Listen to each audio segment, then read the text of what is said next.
Yo, what is up, guys? It's your boy Ty. I'm back for another episode of the On Air podcast. And today I want to talk about being black in America, or more so, America being black, and how we're just sprinkled all around in different parts of America and the different, you know, pillars that make up America. So, I want to start off by saying, I went to a publicly white institution, also known as a PWI. A lot of people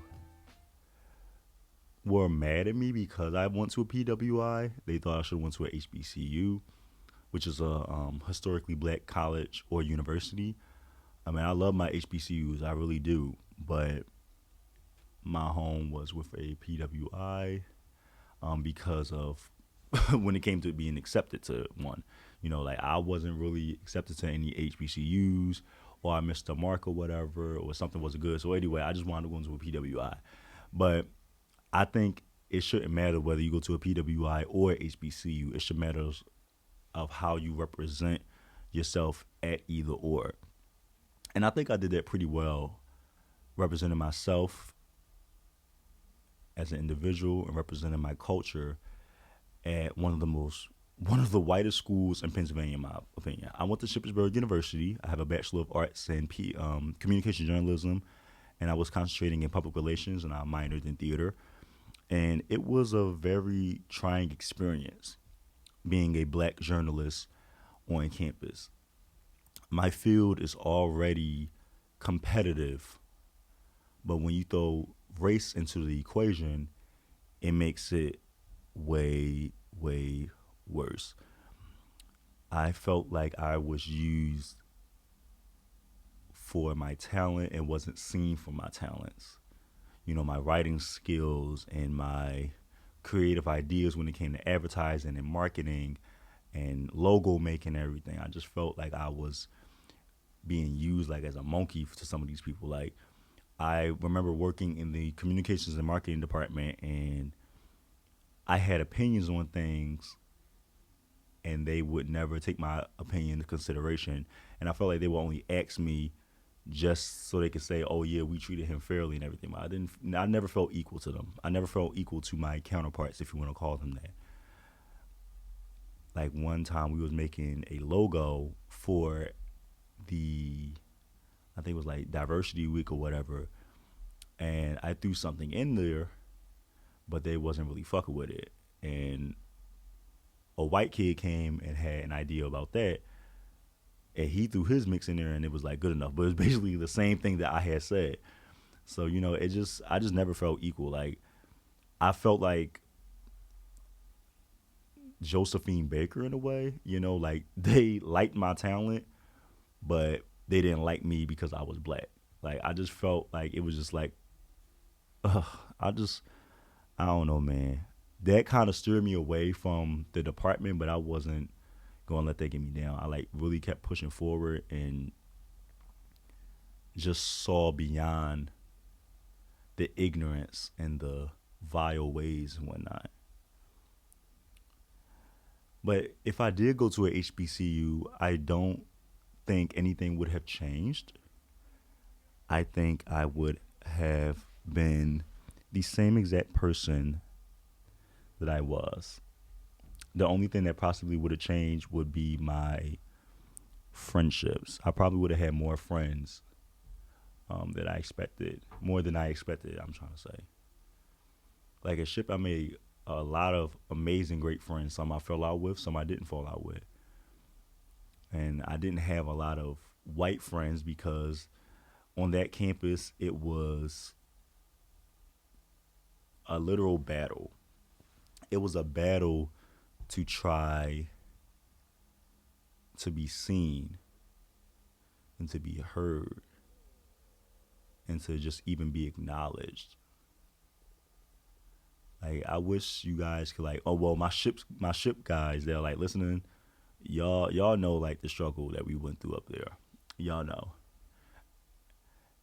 everything from us as MSA students fighting to get a party on campus to just being acknowledged into the Slate newspaper. Like it was just such a battle as just a black person up there. And then being a black man up there as well was very trying because unfortunately there was a shooting that happened off campus and they were black men. So after the shooting happened off campus, they put the school on like this giant emergency type of like state of emergency type thing basically. And they were stopping every black man that looked like he fit the description and patted them down and questioning us and trying to figure out our last whereabouts. Like, oh, where were you this time? And what do you got this for? What do you got this on for? And they're like just really just mean and hateful. And I just never understood why. But mind you, the area that we're in is like very excluded. It's in the middle of nowhere, cows, Amish people. So it's nothing but just racist white people, basically. I was not, I would have never thought that I would be going to college and having to fight every day just to be seen and heard on my own campus that I'm paying for, that I'm fucking paying for. Like, I just never thought I would ever go through that. In my classes, some classes I was the only black kid. Some classes I had two other black people with me. But most of the time it was me by myself. And I had to represent myself as well as representing my culture. Like we had a class called Diversity in the Media. And Diversity in the Media was a class informing us on the stereotypes within the media. So that was everything from black women being in drama movies and seen as like loud and ghetto to Asian people playing the roles of being like the smart geek to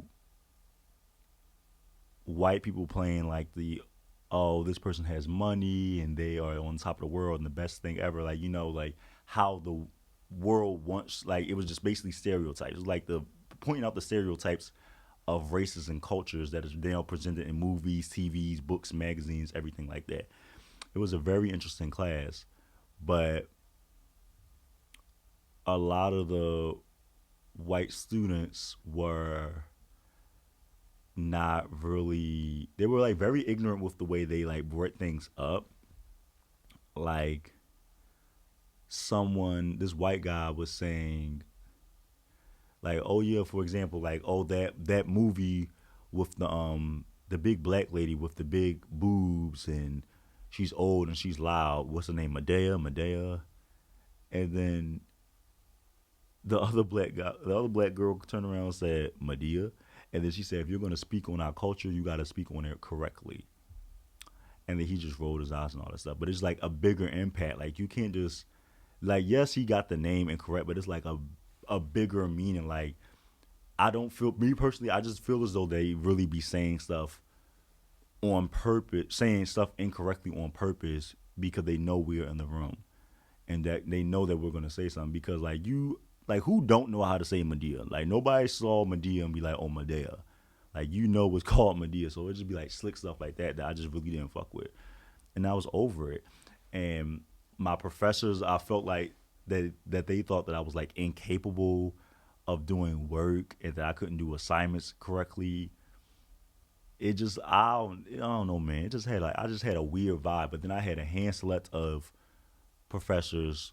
I would say probably like a total of two or three that really saw that me as well as others who are black journalists, black editors, black photographers were actually trying to display our art while also trying to create a career for ourselves and really learn this shit. And it would like give us extra assistance and have like DE and I meetings and stuff with like the class to show us like, like just making us feel included, but not so like, oh, I'm only doing this because y'all black. Like doing this for the good of the class. So I really fucked with that. Ship, it just Ship just still has a lot of work to do, but it was very like very lonely sometimes. Honestly, when I didn't have those um friends with me in those classes, like it was really really lonely. I felt like I had to stand by myself, and I was getting tired of fighting. I was getting tired of arguing and all this other stuff. There's just a lot, and then you have your stereotypes. Not only that people have of you, but the stereotypes of your own people of what you're going to school for. Like people, when I told people I was in college, they always thought that I was in school for basketball because I'm so tall. They thought I was in school for what is that called? They thought I was in school to be a physical therapist. Like they thought I was good. Like just stereotypical things. Like I just was over. I'm like, no, like I'm in school for writing and theater, like journalism and theater. Like that's my thing. And they said, what? Like journalism? I said, yeah, like I'm in school for journalism. And it was like not basketball. Basketball was really the main thing. That's why I really couldn't like figure out nothing else like to say because like it was really like when I really think about it, it really was basketball. And I'm just like, no, like every tall black nigga is not about to be out here playing fucking basketball. Like what, bro? That shit was so infuriating because I am so much more than that. Like we need to recognize outside the culture and within the culture that there are black individuals who are going to be doing stuff that is quote unquote abnormal. Like every black tall man is not going to be playing basketball. Every black girl is not going to be cooking or doing hair or makeup. You know, it's just much more than that. Like we have doctors, we have dancers, we have lawyers, we have actors, we have chemists, we have biologists. Like we have these different things that are so like the majority, like the fucking percentage of these people are the ones that are going to be inspiring. Not saying that the other shit is not going to be inspiring. Like we of course we're gonna have a makeup artist, we're gonna have a basketball players and all that shit, but we need, in my opinion, we need more black journalists. We need more black doctors. We need more black chemists. Like people to take these positions and run with it. Like it's not a lot. Like to keep it a buck, like there's not a lot of history about those categories that I named with black people. Like it's not a lot of it. It's not. And I'm one of the individuals that want to change that for ourselves. I don't want to be the stereotypical black guy. I'm from North Philly, born and raised, still live in fucking North Philly. And when you see me, well, if a cop see me or a white person see me, they probably like, yeah, that's any nigga. Hood rat. I'm wearing all black, tall, like I'm a regular boy to them. But little do everyone know that I am much more than what meets the eye. Much, much, much more. So in total, like, damn, I miss school a little bit. It's only been a year, but I really, really do miss school. I kind of was interested in the HBCU. I was interested in it for the experience. For real. Like, I wanted to go to Norfolk State University in Norfolk, Virginia. I wanted to go to Hampton. I wanted to go to A&T. I wanted to go to Clark Atlanta. It was a lot of different schools I wanted to go to. Elizabeth State University in North Carolina, that was a cool one, but it was very, very old school looking, so I wasn't really fucking with it. But I did, I really wanted to go to that. That was a good school. Norfolk State University, that is. That was one of my favorite schools I've ever visited in my life. And then at the time, Vine was popping. Well, Vine was kind of like dead at that. Kind of like I was in. How was it? High school. I was about to finish high school. Vine was like dead at that point, but I knew this man from Vine. So I don't know if y'all remember this guy named Leak Jack, but that bull was funny as fuck. Like funny as fuck. He used to be making all these funny ass videos on Vine. Like you gotta look him up. He wore glasses. He always had that hat. Like oh my goodness, like it's just that man was funny. But anyway, I met him and he was one of the main reasons I wanted to go to that school. But that campus was big as fuck. They had the major I wanted. They had the fucking cafeteria. They had fucking fried chicken Wednesdays. All that shit. I was like, oh bitch, this shit is the one. This is the motherfucking school. This is the school for me. But I just didn't choose it. I think I was applying and then I forgot what happened. Honestly, I think I was applying, but the application thing closed, or they didn't have my major. One of the two. Yeah, I think I was going. I was trying to go to school for acting. I was trying to go to school for theater, but they didn't have what the fuck I was looking for. So I just gave up, and that's how I got into journalism. Like I got into journalism at school because everyone told me they was like, "Oh, your voice is so deep. You got to speak good speaking voice. So you need to go into advertisement, go into marketing. You know, you can sound like the Allstate guy. I'm not gonna say it, but for the ones that heard me say it, y'all know what it sounds like. So yes, that is why we are here now on this fucking podcast because of this motherfucking voice. So I got into journalism, but I was a little confused. I thought that I would be when say I want to be an actor slash screenwriter. I thought that I would be in the English department, like English theater type of thing. But no, they put me in journalism. And then I was like, oh, so this is the other end of the writing, which is like the advertisement, marketing, and writing for the newspaper, writing for crisis management, and all that type of stuff. And I still enjoy it. Like, I enjoyed all that stuff. But acting was my number one passion.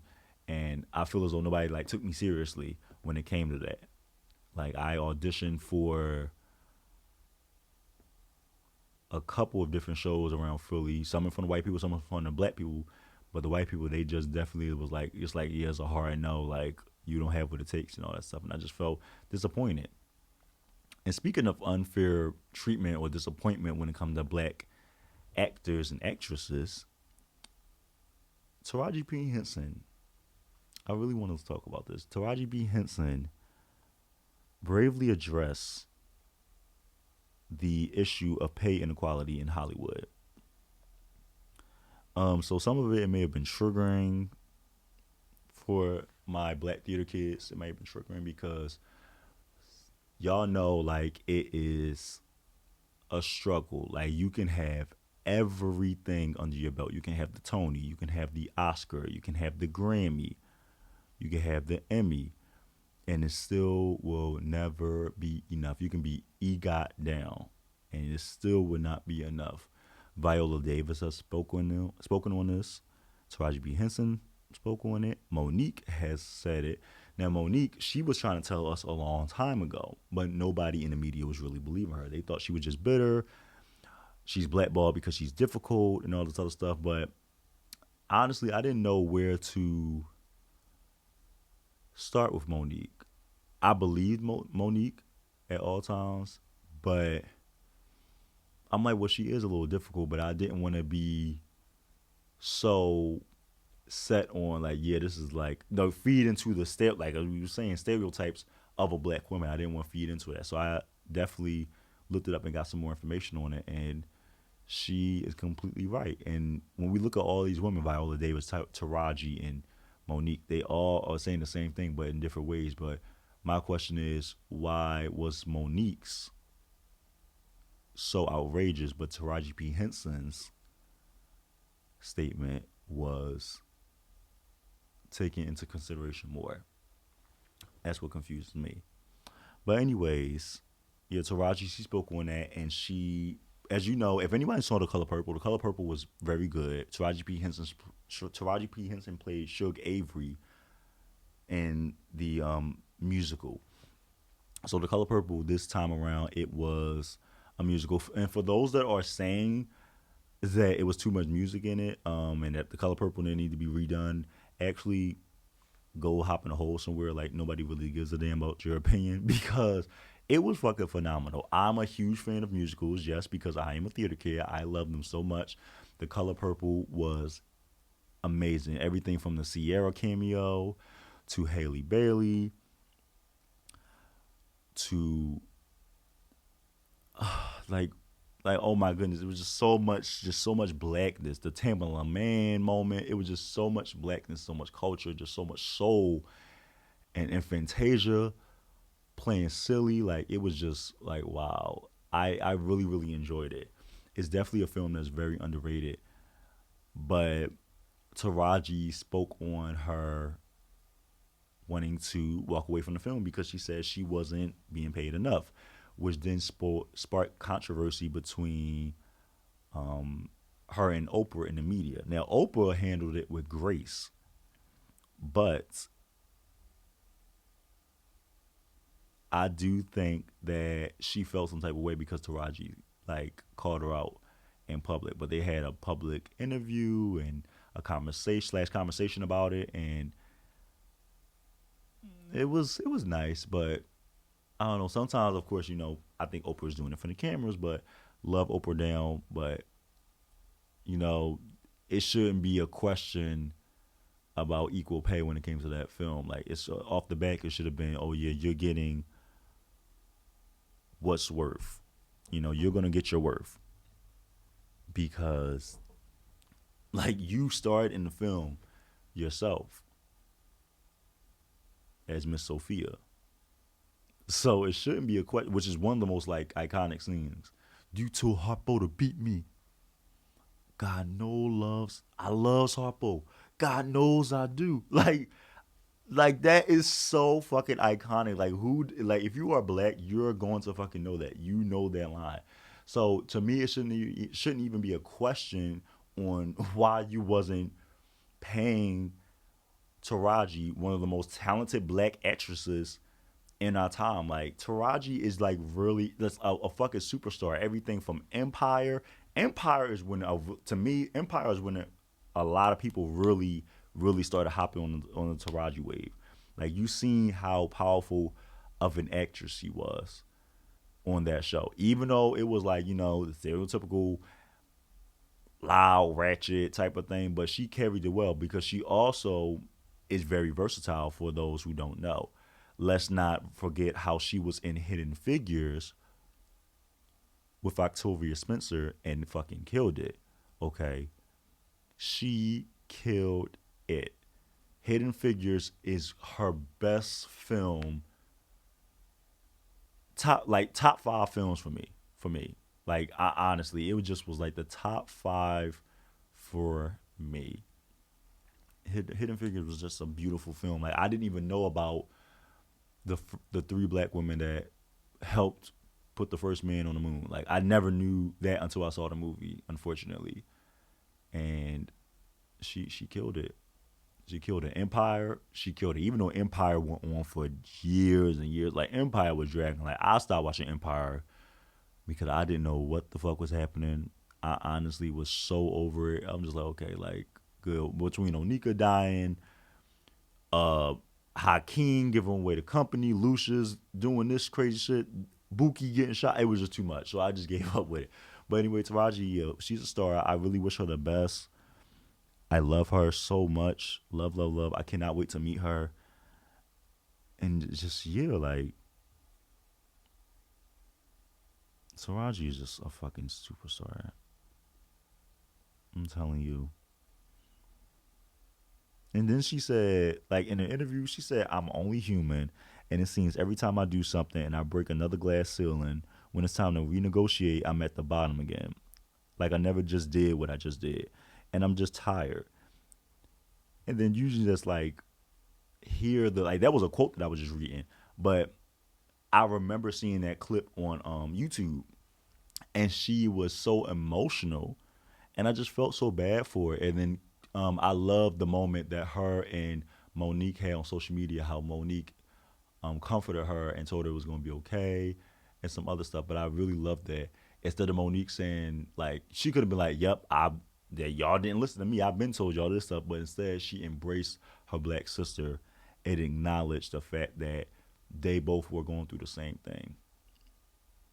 Like I said, Viola Davis going through the same thing. She's been on off Broadway. She's been on Broadway.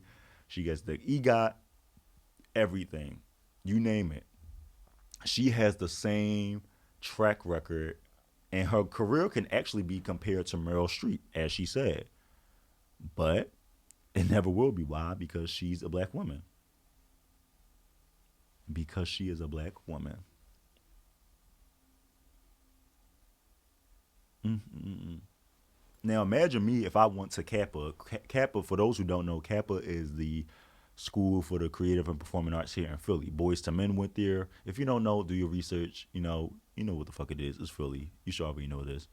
But if I had went to Kappa, I feel like my life would have been different. I think I would have been fighting the battles that these women are fighting. You know, but I mean, I'm still kind of am. I still kind of am fighting it for real, for real. Different areas. At my own job, we have a DE&I organization, and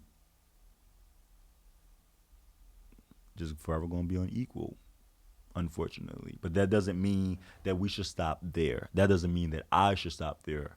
And it's stuff like this podcast, and just making awareness of issues going on in the world. Like, it's Black History Month right now.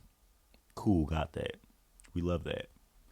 But I'm just so fucking tired of seeing everyone putting up, oh, happy Black History Month. This month we celebrate those who paved the way for us. This is inequality. This. We need to do more of this, to add more of that. Just a bunch of bullshit instead of having the same energy 24/7. 24/7. Just have the same energy, bro. Just have it. It's not that hard. But they put on the front. It's just like Christmas decorations. As soon as Christmas come around, oh, Santa Claus is coming. This is up. Decorations, all that shit. And then as soon as it's over, lights out. Halloween. Ghosts and goblins all over the place. And when that's done, lights out. And I'm not saying that everyone has to be pro-black, but celebrate us outside of this month. We should be celebrating each other outside of this month. I am black 24/7. 24/7. I never stop being black. I don't wish I was another race. I don't wish I had a different culture. I don't wish any of that. I'm black and I'm proud, and I am exuding excellence. I carry a legacy. I am the king. Black women, you are the queens. Other black men, you are kings as well. And once we find that out and really come together,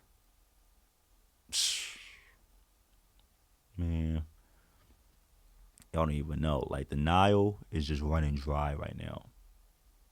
I just feel as though we don't understand, like, the power that we have in this country. We don't understand, like, the power that we have. We can, like, voting, all that stuff is imperative. Voting is important. Speaking up is important. Yes, it is tiring to keep fighting. It's tiring to keep speaking up. It's tiring to keep having marches. It's tiring to keep having these same conversations. It's exhausting. Because at some point we're just like, when are y'all going to get it? When are y'all going to get it? When are y'all going to get it? But it is all about the impact in the end. If Martin Luther King gave up, we wouldn't be in certain spots that we are today. So yes, his movement did create some motion. It don't seem like a lot of motion to people, but it was something. Better than nothing. Malcolm X did something. Rosa Parks did something. Josephine Baker did something. The Black Panthers did something. Everyone had their own individual part in something. And that's what we all do. And that's going back to us positioning ourselves in different areas outside of the stereotypes, outside of being a basketball player, outside of being a musical artist, outside of being a fucking stylist, all this stuff. Like all this stuff is amazing. You know, if that's your talent, that's your talent. That's the talent that God gave you. But if you know in your heart that you have something, don't squander it. Don't switch it up because somebody else have that destined for you. Do it because that's what you want to do. In my heart, I knew that entertainment is for me. The entertainment field is for me. I know I wanted to be a dancer. I knew I wanted to be an actor. I knew I wanted to be a writer. I knew I wanted to be a creator. I knew I wanted to be a director, a producer. So you take all the stuff that you love to do and you find a job that has all that in common so you can do all the things you like to do, or you take it piece by piece. Do this as a hobby, do this as your main job, but basically just do what makes you happy. Don't conform to what someone told you to do, people, because you never know the impact in the long run that you have by doing what you are destined to do. The impact that you will have, that you were born to do, or that you were put on this earth to do. Don't squander it. I'm so glad I learned that in college, like, that I was talented and that I was like, I had all these hidden talents I didn't even know about.